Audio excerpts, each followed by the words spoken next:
Kenapakah kamu boleh begitu cuai? Maaf, General.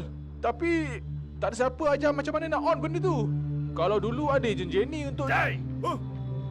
Jangan kamu sebut nama itu pengkhianat.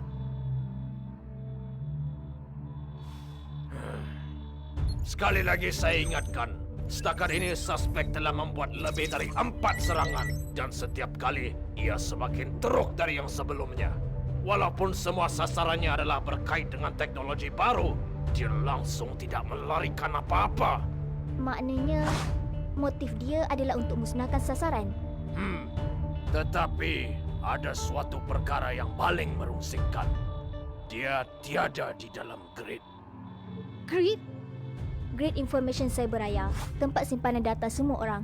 Bukti kelahiran, pengenalan, pendidikan, lesen memandu, apa saja maklumat berkenaan penduduk seluruh bandar ni.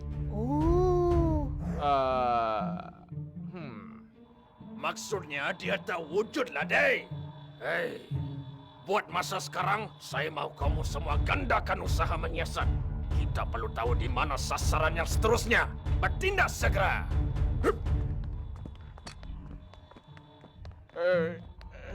Macam mana nak tutup ni? Tak boleh harap.